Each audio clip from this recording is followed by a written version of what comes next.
It turns out Kyle Shanahan has the best taste in 49ers YouTube shows.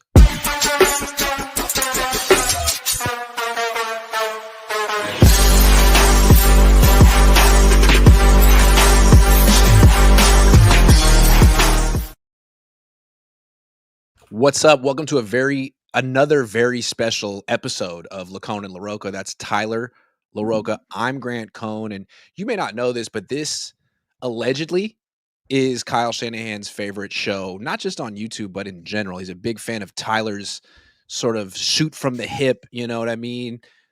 Devil may care attitude.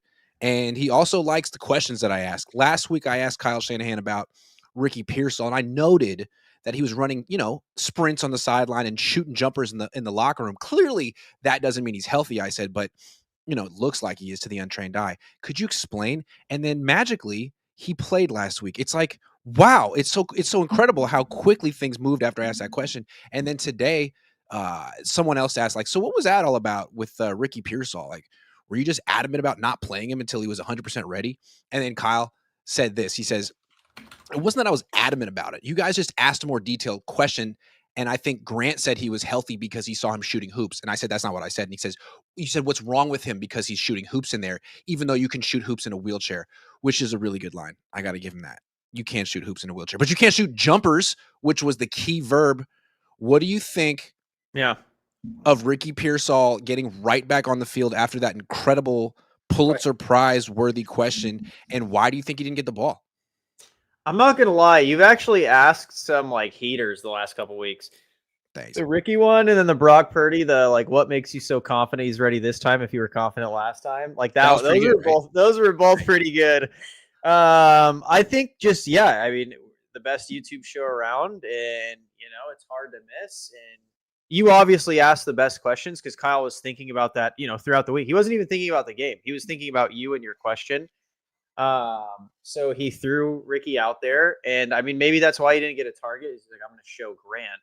And, he didn't want him to get re-hurt, but he was like, just at least look like, you're doing something because Grant kind of outed you with the basketball stuff, It just seemed to me like, well, today he finally gave the real answer. It's like, well, if he's routinely hitting 20 miles an hour before the injury, and this time he's only hitting 18 and he complains of soreness, then what should you do? It's like, well, thank you for all that information that we could have used. So my question is, did it magically go away in a week after I asked the question, or did he play at less than 100% because he didn't get the ball?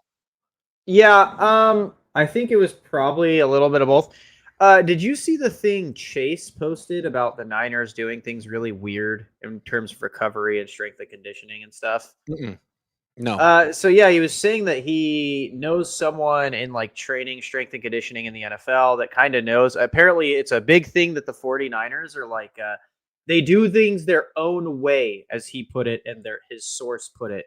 And that it's very well known around the NFL that the 49ers do training, strength and conditioning, recovery, etc., their own way. And that could contribute to the injuries. Not saying what the 49ers do is bad, but it's just different. So maybe, I don't know, because I've never heard a team be like, well, yeah, I need him to hit 20 miles per hour before he goes back out. I feel like when a player's like, oh, yeah, I'm good. I feel good. They're usually good, but they seem to really study the miles per hour. Well, the thing that's funny to me is that they're acting like they're exercising an abundance of caution with Ricky Pearsall. Mm-hmm. Is that what the Niners are known for? Yes. Bringing people back a little too slowly, or are they known for pushing people back before they're quite ready to go back out there? That's what I thought they were known for. Yeah, and that's what they did with Brock Purdy week 4. That's what they did with your Turgros Matos a couple of weeks ago. They're eager for their players who they've paid to get back there out on the field and earn their money. And I wonder if they finally threw him out there because Brock was playing and they wanted someone to just run clear out routes and at least draw attention. Yeah. That's kind of what it seems like for him to not, because when he was healthy, he was wasn't he Brock's favorite target? He was. Yeah. Why would you not throw? Well, they threw him one pass, 2, and he caught one of them. It seemed like if he was the old Ricky Pearsall and he was really fully back, you could not throw him the ball. And there was one clip of him getting open in the red zone, but that was the only clip. And it didn't seem like he was really I mean, I was eyeballing it. I have a great eyeball. Yeah. I didn't see any faster than 19.3 miles per hour, which is alarming to Mm, me. you That's do what I know clocked speed. with my eyes. Yeah. Yeah. Yeah, I don't know. I have a feeling he just wanted him to get out. I mean, I think it's pretty obvious at this point that Kyle knows that Brock Purdy is limited and he needs good players out there with him. He's not going to beat the Rams with Kendrick Bourne and Demarcus Robinson like Mac Jones. He he needs the guys. He needs Pearsall. He needs Kittle. He needs Christian. He needs Juwan. He needs those guys out there. He needs reliable targets. And in my opinion, he needs reliable targets that really know the offense because the ball comes out so slow. So they really need to know their spots, and I think Ricky knows his spots. Um, Also, so Ricky was a first round pick, and he's missed a lot of time, and he's shown yeah. promise, but he hasn't done nearly enough for a first round pick in his second season. And the Niners need to change the narrative on him. They need to make sure that he ends the season on a high note. Otherwise, the whole discussion about him all offseason as well as this guy made of glass. Can you really depend on him? Is he going to be their wide receiver one next year? Do they need another wide receiver? Should they resign Jawan Jennings? That stuff. That's also why I don't think they're ever going to trade BA, like at least this offseason, is because you can't really count on Ricky. Like he's good enough to rely on, but he's not healthy or like durable enough to rely on. So maybe they're seeing like, can he even play if he's 80%? How does he play when he's 80%? Because I don't know, man. It's weird. They went into this offseason like, we're gonna hit the draft and we're gonna plug some holes in the draft, yada yada yada. I feel like they're gonna have more holes this offseason than they did last offseason. I agree. Bonus question. What was I going to ask you? It was about Brandon Ayuk. Being the number one, not being traded. It escapes me. It'll come back to me though. What I want to ask you about Brandon Ayuk. Maybe is he going to be the best receiver on the team when he gets back? Is he the greatest wide receiver of all time? What Uh, would I ask you? when it comes to 49ers receivers, yeah, easily. I Oh can't no, think here's what of it was. another person. Is Brandon Ayuk the worst contract in Niners history? That's what I wanted to ask. No, Worst contract in Niners history. no. Brock Purdy is. Brandon Ayuk, because again, you have to remember Brandon Ayuk. It's not like it was a non-contact injury or You know anything how like many that. touchdowns he's scored since he signed that contract? You know how many like hospital balls Purdy threw him since he signed that contract? That's the thing is I don't blame BA for that ball because okay, think about it this way: if BA was like heard footsteps right and went to the ground or went out of the way and was like, "I'm not trying to get hurt like that," everyone would be like, "Dude, how could you do that? We signed you because you put everything on the line for a ball." So then he does that, and now he gets criticized because Brock Purdy threw a I'm not awful football. criticizing him. I'm just saying, like, for what they paid and what they got, like, I'm not saying it's his fault or it's Brock's Yeah, fault, but injuries happen. Just it seems like I can't think of the Niners giving more money for less. Although we'll see yeah. what happens with Brock. I just don't think. I mean, Ayuk gave him 7 games and no touchdowns. Again, it's not his fault that he got hurt. He gets credit for actually going after the ball over the middle. Here's another question for you. What is the 49ers goal this year? Because it doesn't seem like it's win the Super Bowl at all costs. They Yeah. would have done something at the deadline if that was their goal. Obviously, they'd like to win the Super Bowl, but it's not necessarily their number one goal. What would you say that goal is? Yeah, I think their goal this season is what they said before the season. It was to cut costs and take lumps and develop young guys, and to see how well they did with that. And I think they're doing it. They're just kind of taking the lumps. They're keeping costs down this year. They're shedding cap, and they're seeing what they can do with the young guys. But here's why I call bullshit on that. Mm-hmm. No Jordan Watkins, no Jordan James. The young guys they play are mostly on defense. Yeah. It seems to me like they're not trying to take any lumps on offense or develop really anyone on offense. So I think that's an excuse, the lumps and the youth. I Well, think this was isn't just Watkins no, I'm still not saying hurt? you're wrong. I just think like their narrative is only part of it, and I think ownership granted them sort of like a gap year. Yeah. Hey, we're gonna take on 100 million in dead cap and not be aggressive at the free agent deadline at the trade deadline or the free agency in the offseason. So just make the playoffs, or don't, and then blame injuries. So I think the goal this year down the stretch really is to justify certain contracts that they've given out. And I think that explains why they've given the ball so much to Christian McCaffrey and why they brought back Brock Purdy just in time for the weakest opponent on the schedule. I think Mhm. they paid these guys a lot of money. Forget Kittle. No one really thought that was a controversial extension, but Yeah. Purdy and McCaffrey were very controversial extensions. McCaffrey's older for his position and he was hurt when he signed it. And now it seems like what the Niners can do as they go for their quest for 10-7 or 11-6 is make sure that everyone thinks that those were really smart signings. Well, because here's another thing, I guess, to backpack off that thought process. Do you think they're going to keep Christian, or do you think because they have an Yes. out Are this you year? kidding? George Kittle would get so upset if they got rid of Christian. They have an out this year. George Kittle and his wife would make a podcast about it. How they Oh, felt that's when true. what they learned that it was happening, what they said to Christian and his wife. The four of them might do a podcast about it. It'd be terrible for the organ. There's no way they're getting rid of Christian, man. They might try, and then George will make a phone call and they bring him back the next day. We've seen him happen. We've seen it happen. Yeah. I just yeah, I don't know because like, isn't Jordan Watkins still hurt? No, I feel like he gets hurt every time they're like, all no, right, he's okay. healthy, and Jordan James is healthy, and the Niners are like, what future? I guess Who maybe are Ricky you? Pearsall. They're gonna say like, oh Ricky, we're developing Ricky on offense. Sure, that's one.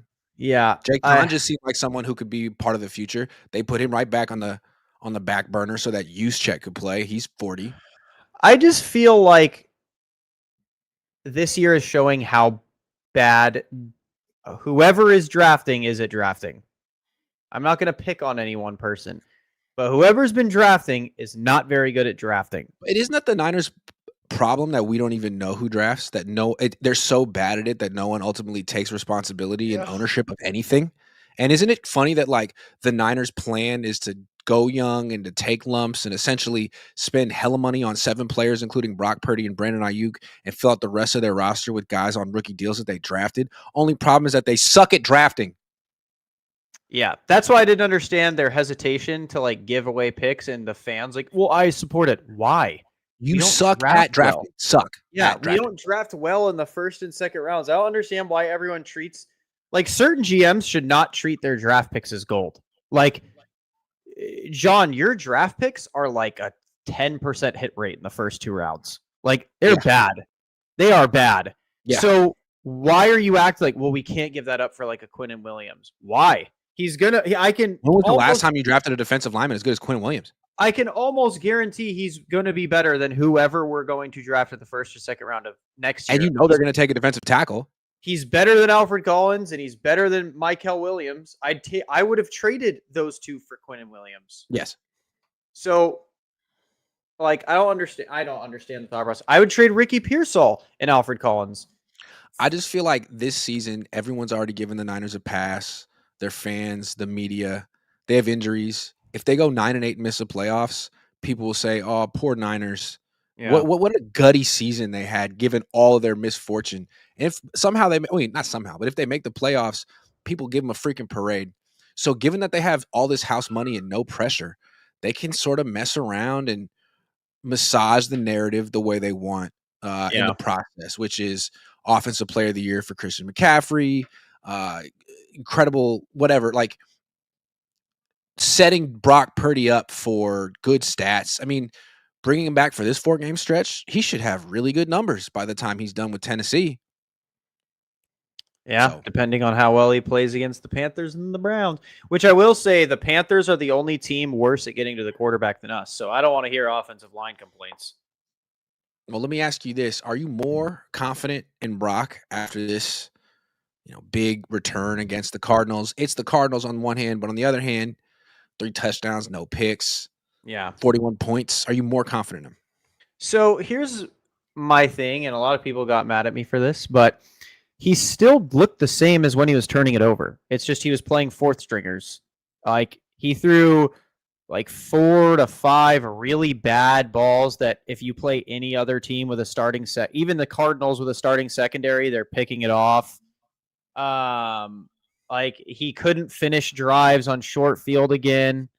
Um, like it's just he didn't look like sure he looked good for coming back from injury, I guess, but like besides the George Kittle throw, I can't really think of anything that like stuck out. The Kittle throw was good, and then he went back into like, all right, I'm pretending I'm Patrick Mahomes, Brock Purdy again. Also, was the Kittle throw that good, or was it a good like pre-snap read, pre-snap adjustment? I mean, once you decided that you got Kittle one-on-one, man-to-man against that stiff linebacker, Yeah, I mean, he destroyed him. He threw it in stride, but so would every NFL quarterback. I'm not saying every NFL quarterback would have made that check pre-snap, but I feel like physically, Brock Purdy looked a little bit better than he did against Jacksonville. yeah, And I think it's interesting. We always talk about Brock, like, or the people that say he's a lot better than Mac, they say, what's the mobility, man? You know, in 2025, you have to have a mobile quarterback. And that's just such a yeah, differentiator between him and Mac. But I didn't see that kind of mobility from Brock Purdy. And I wouldn't be surprised if the rest of the season, the way he's approaching it or the way they've told him to approach it is don't scramble. Both times you gotten injured, you've been scrambling. You got to not do that. You got to yeah, play like Mac. And it'll be interesting, like, who's better at playing that way, Brock or Mac?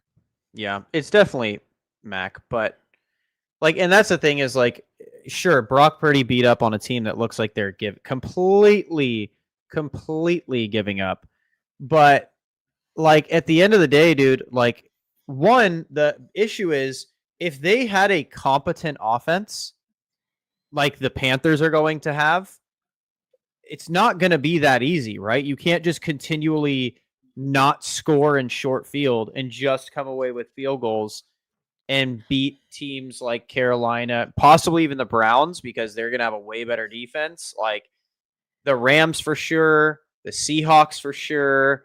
And then if you're talking playoffs, like there's not a playoff team they're going to be able to beat when you're not capitalizing on short field. So, Well, like, I think it's interesting. It was like the whole narrative with this game was, well, look at what Mac Jones did against the Cardinals week 3, 16 points. And then look at what Brock Purdy did against the Cardinals in week 11, 41. That shows you the difference in those two guys. yeah. Well, kind of, except that George Kittle didn't play week 3. And at that point, the Cardinals were like alive. I mean, they had injuries, but they were 2 and Pearsall 0 and didn't they play week 3 either. right. No, Pearsall did play week 3. But like the Cardinals were alive. Yes, he did. I remember. Did he? Oh, Yeah, yeah, that's what he Mac did. He had Jones a good game. Never mind. over Yeah, here yeah, is a yeah. great throw. They say Mac Jones can't throw downfield. So since then, the Cardinals been in a tailspin. And when you see him again the second time, like they know they're not making the playoffs, and that's where you get the 17 penalty performance. Like you didn't see And that from the Cardinals week 3. You see that from a team that's out of it, and the Panthers aren't out of it. They're not a great team, but they're not going to come to the 49ers to Levi's and just give the Niners the ball on the 1 yard line to start the game and yeah, just that's what I was going to say. Also, our 2 kick returns were for 98 yards and 42 yards. The game before, well, we I did, mean, Sky Moore is a legitimate weapon right now, as is Brian yeah, Robinson Jr. So I mean, that could happen again. like, so they didn't do that for Mac, and they also didn't get him 3 turnovers. So, like at the end of the day, sure, Purdy's had more points, but he had a lot of opportunity to get those points. But it's one of those things where no, I'm not more confident. I feel like the Panthers are most likely going to beat us on Monday night. I have an ominous feeling from watching that performance. I mean, I gave him a B plus. He's very efficient. He did more than enough to win that game, but the mobility, the 10 yard split, that burst wasn't there, and yet you'd think knowing that he's compromised in that way, he's not 100% healthy, watching Mac Jones play for the last 2 months and seeing how he could operate, getting rid of the ball in 2.5 seconds, you'd think maybe Brock will play like that and throw the ball quickly and check it down to Christian McCaffrey, but he really didn't. His average time to throw was 3.3 seconds. It's the same thing. And he Yeah. didn't throw any picks, but he had at least 2 dropped. And so it seems to me that the turnover worthy plays are still there. The hero ball is still there, but the mobility and the improvisation Is isn't not. really there. So I got a bad feeling of what this is what's gonna look like against playoff caliber teams, and Carolina isn't even one. Well, they're a half game out of first place in their division, so maybe they are. I remember you said it. Do you remember saying that in our preseason predictions? You said the Panthers were going to beat the Niners. You said this was the game you thought they would lose. Like this was a trap game for them. Which I genuinely think the 49ers are going to lose this game. I don't think we're going to get 3 turnovers. And I don't think the Panthers are going to let us just run balls down to their red zone off kickoffs. Here's my question with this game. If Jacoby Brissett, Bam Knight, Trey McBride, and Michael Wilson and Greg Dortch can put up 22 and outgain you by 207 yards, why wouldn't the Panthers put up 23? Why wouldn't they put up 24, 25, 26? I mean, why wouldn't they put up 500 yards from scrimmage? I mean, Ted McMillan's better than Michael Wilson. They don't have a tight end like Trey McBride, but Bryce Young is better than Jacoby Brissett. Rico Dowdle's better than whatever the hell they have in the backfield in Arizona. I mean, the Niners defense can't hold anyone below 20 points. Dude, T-Mac is going to be a problem in our secondary too. He is going to be a problem. Because they just play soft zone. They're not even going to be covering him, man. I mean, and there's no pass rush, so all Bryce Young has to do is wait until he clears, whatever coverage and hits a void. And Michael Wilson went for 185. He wasn't being covered. Are they really going to blitz this game? I mean, they tried that against the Rams and they put up 42. So I do think they should beat the Panthers because I don't know that the Panthers have really a defense that's going to stop an offense that has McCaffrey and Kittle. The thing is, they don't. My issue is they don't need to. They only need to like do what the Cardinals did, but not turn the ball over. Just force them to kick field goals. That's really true. I think the Panthers' offense can outscore our offense when we're playing the Niners' defense. And it's funny if it's a field goal game, I don't like the Niners' chances. I don't either. They just signed, Yeah. And I think it's so funny. This team has had so much bad luck this year, and yet they're 7-4 because they also had some great luck. And that's Mac Jones being way better than anyone thought, and Eddie freaking Pinheiro. And now he's out for a couple of weeks. And if they lose a game on field goals, it would just feel like some type of weird football karma. Okay. Biggest trap game remaining on the schedule for the 49ers. You got this week, Monday night at home against Carolina, then short week on the road in Cleveland against Jim Schwartz and Myles Garrett. You got bye week coming off a bye. You're at home against Tennessee. No one thinks the Niners going to lose that game. Then you got a tough game in Indianapolis against Colts, and you come back, face the Bears. Then you go to Seattle. No, you face Seattle at home to end the season. That's the schedule. So my thing is the only games that could be labeled, I guess, trap games would be Titans the next 3. And the Browns. Yeah, maybe the Panthers, but I think the Panthers are pretty good. They're above 500. They've shown they're a solid football team. Yeah. Mine would be the Browns. Brock Purdy is absolutely awful against the AFC West. Like actually horrible. North. Yeah, that's what I meant. AFC North. Yeah. He is terrible against all of them. I think his best game came against Week 1 Pittsburgh, but that same year he got thrown around against the Browns. So, that was the really ugly. That was the start of that really ugly stretch in 2023, where we rattled off 3 straight losses to Cincinnati, Cleveland, Minnesota. I feel like it's the Cleveland game more so than this Panthers game. Me too. Because Cleveland's 2-8, and they're going to be. Well, they're playing the Raiders, so they might win this weekend. But the thing with them is that their offense is legitimately a joke. They have what? Yeah, their offense in football, one of them. Yeah. But their defense is not a joke. They have the number 2 ranked defense in football in terms of yards allowed. They're giving up 4.8 yards per play. Jim Schwartz is 9-1 in his career against Kyle Shanahan, definitely in his head. And then Myles Garrett is the best, and he gets to go up against Colton Kivitz, who's not the best. And I just feel like the reason the Browns suck so much is because of their offense. But against the Niners, everyone scores 20 points at least. So you're going to have Shadur Sanders. What is the book on Shadur? He holds the ball a little too long. He takes sacks. Guess what he's not going to do against the Niners? Get sacked. So Mhm. hold the ball as long as you want, Shadur. And then guys are going to be wide open because the Niners are going to be playing soft zone coverage. They just might they might kickstart his career.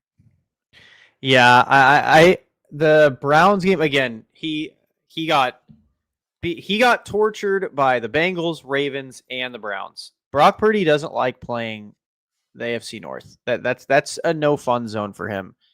And yeah, again, God forbid it's raining.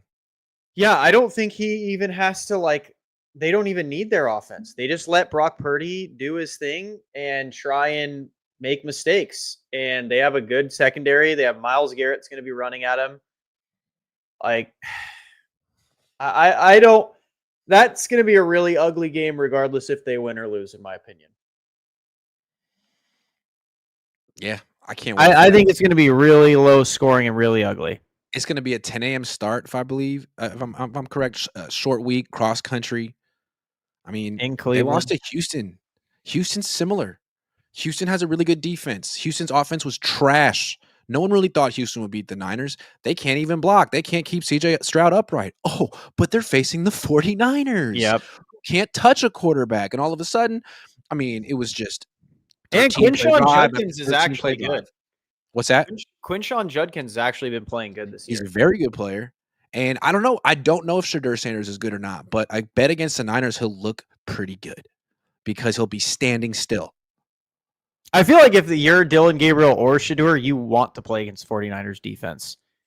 Like, this is going to be pretty basic. It's going to be soft zones, or Robert Saul's going to throw one of those cover zeros that is just easily beatable.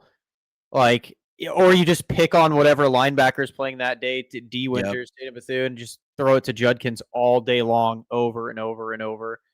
Like, I don't know. That game is going to have to be an offensive win, and I don't think Brock Purdy's good enough against good defenses to get one.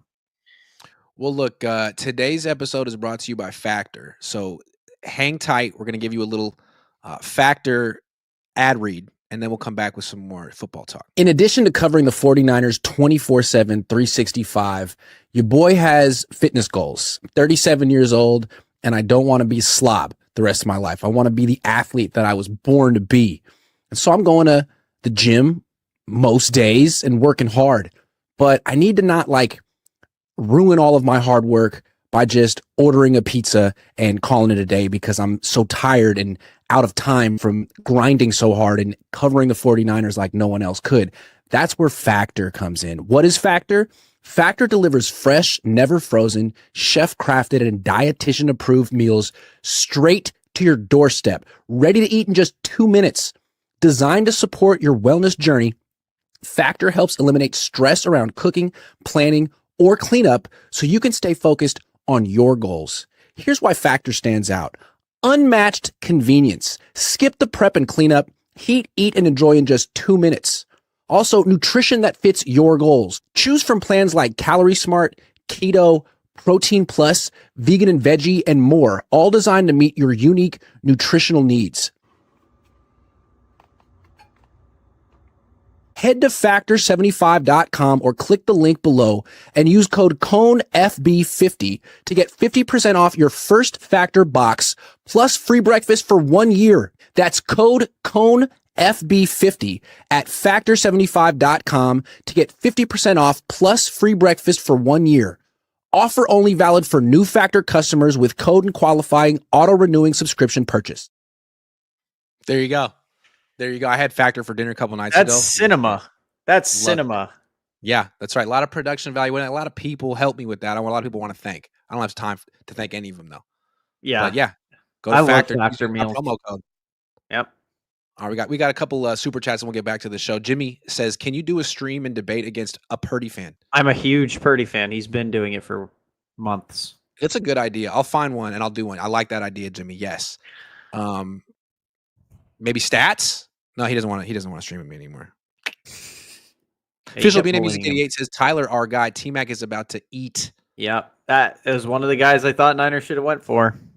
Mindful Naked says, "Thank you, Grant. With all of the fook sheet going on in the world, you've given us a safe space where all walks of life can come together and hate on the Shananiners. Quest for almost 6.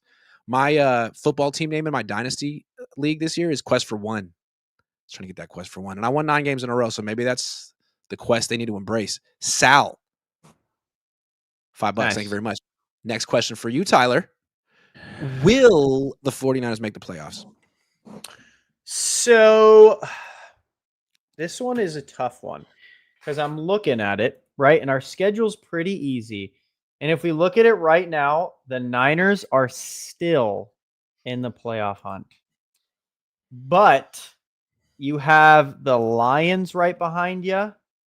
So my thing is that game against Carolina, in my opinion, is going to be pretty big in determining whether they make the playoffs. I think if they beat the Panthers, we will probably make the playoffs. If they lose to the Panthers, I do not see the 49ers making the playoffs. I don't see how. Because the Panthers would hold the tiebreaker and the same record as us, and they have just as easy of a schedule, in my opinion. I feel like the Niners are going to beat the Panthers. They're 7-2 in the NFC. Their 2 losses came to the Rams and the Bucks, who are the 2 and the 4 seed respectively. I don't think they're going to lose. I just don't think Carolina's that good. Their overall net points is minus 42. I could be wrong. If they lose that game, damn. Yeah, you're right. It's over. But like the Browns game again. I mean, the Niners, they keep losing to AFC teams. When was the last time they beat an AFC team? Okay, but here's the thing. Here are the teams the Panthers have lost to. They lost to the Bills, the Patriots, the Jags. So all teams the 49ers would have lost to. Yep. And then they lost to the Cardinals that Mac beat, and then the Saints. The Saints loss was pretty bad. They beat Green Bay. They beat Green Bay. Yeah. So it seems like the Panthers are one of those teams that play up to their competition, unless it's like a really godlike AFC team. So they did beat Green Bay. Yeah, they beat them by 3. Green Bay lost to Carolina and the Browns. I'm telling you, I genuinely think the Panthers are not a free win. I think they actually are going to give the Niners a lot of trouble. How did they score 7 fucking points against the Saints? Pardon my French. How'd they do that? They threw for 102 yards in that fucking game. Pardon my French. How?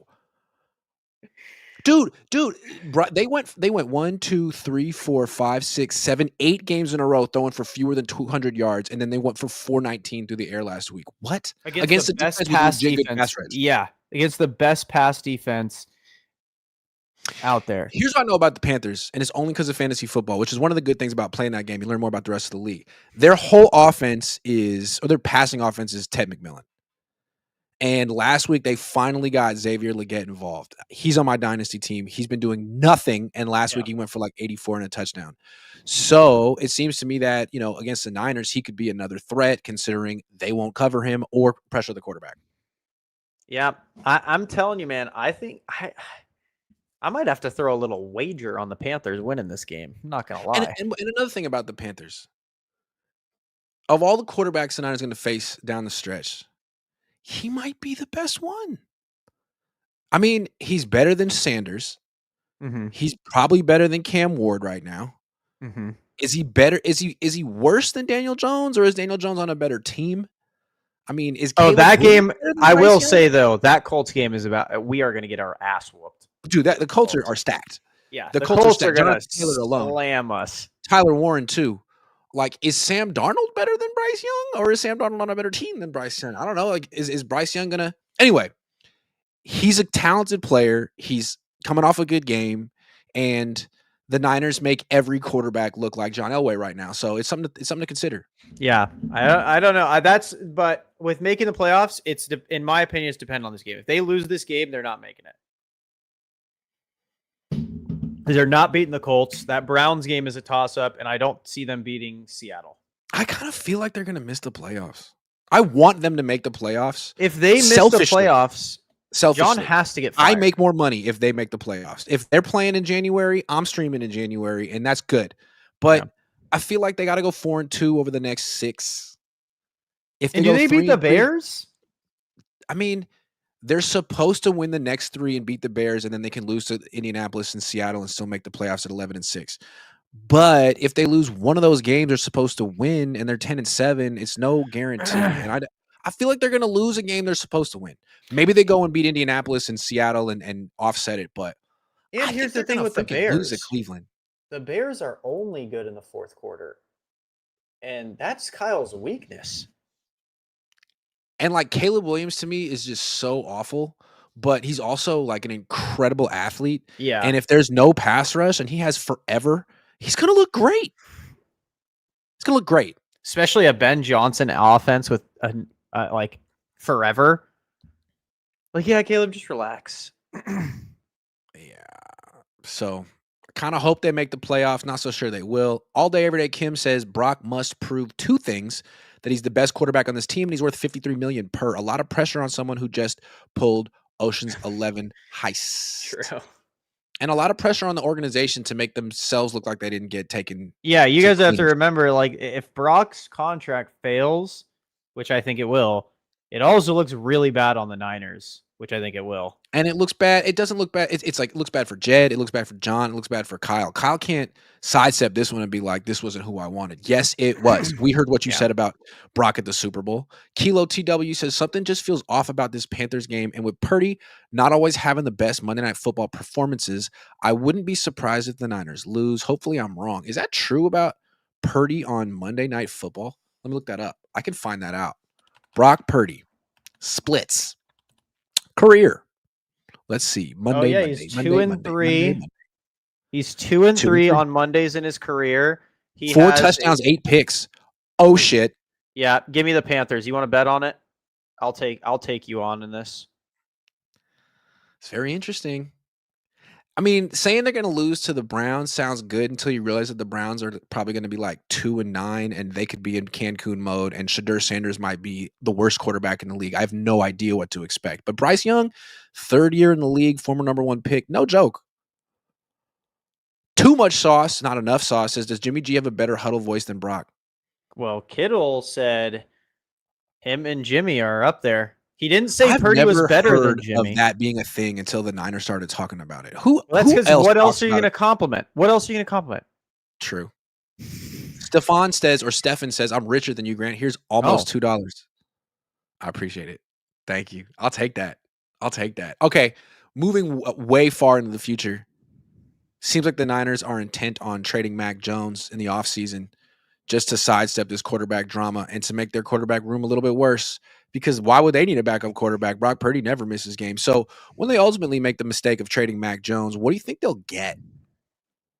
I think they could probably get a 3rd.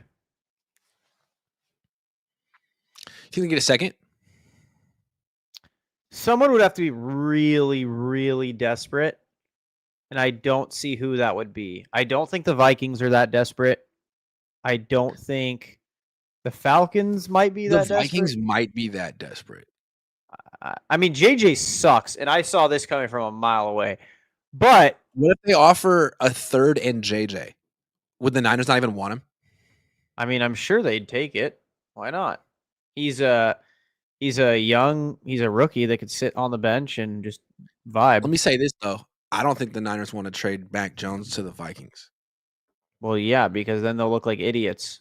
Yes, they will. Because he'll put up numbers, and a lot of weeks he'll put up better numbers than Brock because those wide receivers are incredible. And the Niners tried to make Mac seem like some dink and dunk artist, but on the Vikings, he'd be bombing it down the field. And I'm actually curious. If Mac goes to the Vikings, are you going to end up being a Vikings reporter? Because you'll have Jordan Mason over there. You'll have Mac Jones over there. I might have to just cover him in my spare time. That's going to be like your favorite team at that point. I feel bad for Mac, though, because if he had signed a 1-year deal, he could have left and gone whatever team he wanted to, but now the Niners can trade him to the Jets. Yeah. Doesn't that suck? Hey, Mac, thanks so much. Congratulations. Guess what? You're going to the Jets. Good luck with your career. I don't see the Jets offering a day 2 pick. They seem pretty content on building through the draft. That's why he's an interesting trade chip, because, like, any shitty team can't just say, well, we'll trade for Mac, he'll be good. You've seen Mac on bad teams. It has to be a good team with a real coach and an infrastructure of playmakers that could say, okay, we could sort of replicate what the Niners gave Mac. Yeah. And there are teams like that, but it's not the Jets. They'd be stupid as hell. But they are No. stupid as hell, so it's hard to say. Yeah, I mean, if I were the Niners, I wouldn't trade to the Vikings. But if I were the Vikings, I'd offer a second rounder. What about the Browns? God knows what the Browns are going to do. They have Deshaun Watson on a contract from hell still. They have Shadur Sanders and Dylan Gabriel, who both look like they kind of stink. And then they have a terrible HUD coach, which I don't know how he hasn't lost his job. Yeah, it's like the Niners don't want to ruin his career, but they also don't want to make it too good. They have to find that like sweet spot of mediocre team to send him to. Yeah. I wonder if they'll get a second round pick in exchange for him. And here's my next question: if they trade him, who should they get to replace him? And don't fucking tell me Curtis Rourke. Okay, that guy has to work his way. He doesn't just get to be the number 2 quarterback in an NFL team off a redshirt year. He could maybe be the third string, quarterback, maybe practice squad. Who's going to be number 2? The other 2021 quarterback Kyle wanted, Zachary Wilson. No, I don't like that. He's not a number 2. He's terrible. Next, Steve Young is like coming to town No. from the same school that Steve went to. He hasn't even won a backup quarterback job. He keeps going places. Yeah, he's really not doing well, is he? Even in Miami, right? Maybe Kirk Cousins. Oh, can we get someone in their 20s? No, because then they would compete and beat out Brock like every other person in their 20s. Hell yeah. I got a name. If Who? this dude hits free agency and he's supposed to be an unrestricted free agent, Niners should get him. Malik Willis. Kyle would kill him. Well, he does that to all of his quarterbacks. But look, he went to Tennessee. He wasn't good. But Tennessee sucks. Then he goes to Green Bay, and whenever he plays, he's excellent in small doses. Green Bay runs a similar system. There could be somewhat of some carryover. And, have to use him a little bit differently, run him a little bit. But Kyle did that with RG3. What if they bring Aaron Rodgers over for 1 year and bench Brock Purdy? Say, listen, this is our window, man. Sorry, Brock. We love you and we'll pay you, but you got to learn from Aaron. Yeah. That's what I like. No, I think Kirk Cousins is probably going to be it. Kyle misses Kirk. Captain That Kirk. would suck. Yeah, he wouldn't be very good, but he'd make Brock Purdy look good. So that might be, I feel like you're right. He's going to make Purdy look good. He's a veteran that knows Kyle's system.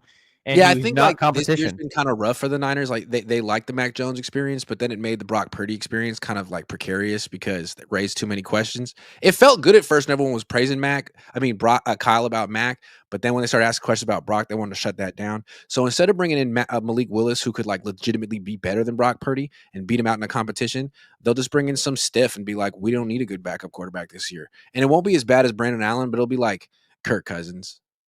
They'd be better off bringing in Joe Flacco. Or they draft like Drew Allar, and because he's coming off an injury, and then Drew Allar just pops off. Yeah, they could do that. I just feel like they do better bringing in, Malik Willis, the first round pick who failed on a different team than bringing in the first round pick who's going to fail on their team. Well, I don't think Drew Allar will go first round. He's hurt. Well, I guess it's better than drafting the next non-pass rushing defensive tackle who's really a defensive end, who's really a defensive tackle. Yeah, who do you think they're going to go for in the first round next year? Some guy who has 5 sacks in college who looks like he's supposed to be really good, but then isn't, but also is a very good human being and a character guy that coaches like. Fills an immediate need, but doesn't really. A guy that's like 5th ranked at his position, but he's a scheme fit, so they're just but he looks like Alden Smith. He's got the frame. Let's coach him up. Ball clay. Yada yada yada. All right, you know what time? You know what time it is. You know what time. Wow, your face is really zoomed in on. Wow, both of ours are really. I don't know how to fix that, but I really don't know if anyone's watching over there anyway. So, if you're watching on Instagram, we have 3 people watching on Instagram Live. Shout out to all the people watching on Instagram Live right now. I do this for y'all. Do this for the love of the game. I get no monetization over there, but I figured out how to make it vertical, and I like it. So I don't know how to. I don't really know what to say. 37. I've just been on Instagram for 6 months. It's a confusing new place. Prize picks though. The Bryce game is Young more more. or less. The game is more or less. If you say anything other than more or less, I hold you in contempt of court. Yep. Okay. Bryce Young more. Bryce Young more. Yeah. I That's don't obvious. understand why. I mean, I guess I do. Like, just look at all 203 those other yards games. against probably one of the worst pass defenses in the NFL. That's free. All you got to look is see Honestly, you should go with the demon. percent Grab did. the demon and go more. The demon. Yeah, do you see the devil, the demon? Oh my goodness! You get more That's of a an payout. advanced Prize Picks play, dude. Yeah. Wow. Dude, Jacoby Brissett just threw for like what, 500 almost on us? We took the demon. Oh, there's more demons, dude. Oh. What about triple demon? Yeah, let's triple demon this. Triple demon, dude. That's quadruple demon. What does that mean? No, why? It means your No, payout's going to be juiced. You have to hit more. Oh, I do? You have to hit that demon, and then, Oh, there you my go. goodness. I There love we that. go. So excited about triple demon. I don't even know what it means. Brock Purdy, 252.5. Yeah, he's gonna have to. This defense is terrible. He has to. It's gonna be shootouts the rest of the year. He has to win a shootout. Should we quadruple demon it? Oh my god, 310 yards. He just had I don't think 200. so. I don't like that. No, I don't No. like that at all. No, let's just regular more it. Yeah, I feel like he'd have to. No, You're the first one to pull a triple demon. I hope you win. It's I do technically too. quadruple. Rico Dowdle. Brian Robinson, 22.5. Will he top that? He's been above it. I like Brian. Brian. B-Rob. B-Rob Yeah. the second. They got a B-Rob and a C-Rob. Have you noticed that? Oh, we do. Yeah, Yeah. Oh my gosh. Look at the T-Mac receiving yards. T-Mac. Should we triple demon it? Oh my gosh. Wait. 99.5 triple demon? I want to triple demon it, man. I want to triple demon it. Do it. Triple demon it, man. Okay. They're gonna get him on. They're gonna do what the Rams did and keep motioning, hit him onto like Upton Stow or Renardo, and just. I agree. What about Xavier Legette? More for sure. Okay. What should we single demon it at 29.5? Why not double demon it? Why don't we double demon it at 39.5? Yeah. Love that. Where's Christian? Breaking new ground. Christian over here. 42.5, more or less. He went for 40 against Arizona. Slacker. Yeah, but we had short field all game. Yeah, more. Should we demon it? Not necessarily. Should we demon it? Should we demon it? 49.5?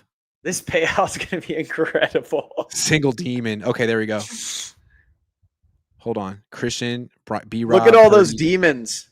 So many demons. I don't even know what it means, but let's see if we put down. Oh my gosh. Okay, 40. No, we'll flex it. 720. Wow, that's the demon effect. I like that. I want that. Let's go. Submitting the lineup. Download Prize Picks. Play $5. Get 50 instantly in lineups when you use my promo code COHN. That's my last name. Download the app. It's available in 45 states, including California and Texas. How about that? It is. Yes, it is. Too much sauce says even if the front office doesn't want to, does Purdy have enough franchise power to demand that Mac be traded? No. Purdy doesn't have any power. Kyle has the power. No. Yeah. Joseph Ernberg says Brock isn't even top 32 in the league. He's a bum. Okay. I actually did this the other day on Twitter with Jose, and I had Brock Purdy, I think, bottom 8 or 9. I had him right on the cusp of bottom 10. We haven't seen him on another team. We've seen Mac on another team. We saw Darnold on other teams. But, like, what would Brock look like on the Jaguars? You would never hear his name. You would never know. What would Brock look like on the Jets? You would never know. And it's hard. I mean, you can just look at it. People just point to his numbers. Okay. Jimmy had good numbers. He's not a top 32 quarterback in the league. So, Steve Lewis says, is there a rush the CMC can do that Robinson can't? Okay. Yeah, maybe not like actually running the ball, but there's a lot Christian can do with his threat to be a pass option that helps open up his own run game. Absolutely. I completely agree. Yeah. Yes. All day, every day. Kim says, "Hey Grant, no Malik, please. Kyle will ruin that dude's career when his quarterbacks look a certain way. He runs them to death." I'm not saying What way? anything on that one. What way is that? Yeah, I guess there's evidence of that. I just think he's really good. And if you're trying to look for a 26-year-old quarterback with some draft pedigree and talent, I think it's him. I mean, other options would be Mitchell Trubisky, It's maybe. Kirk Gardner Chains. Minshew, maybe. Yeah. Kirk Chains. Yeah. All right. Well, I got to go to the gym, like I said, and then I got to hit my factor up later after that. Mm. Gym and factor. You're not watching the game? I'll peep it, but I got my own goals that I got to be cognizant of. That's Yeah. What why about you you? use Factor meals. That's why I use factor. I'm That's why I use probably promo gonna code. go heat up a Factor meal using promo code CONEFP50, and then watch the game, and then probably for dessert have a Factor dessert since they have Oh those as my well. God. Did they Yeah, know that about the factor dessert? yeah. Yeah. So just that's probably what I'm gonna do tonight.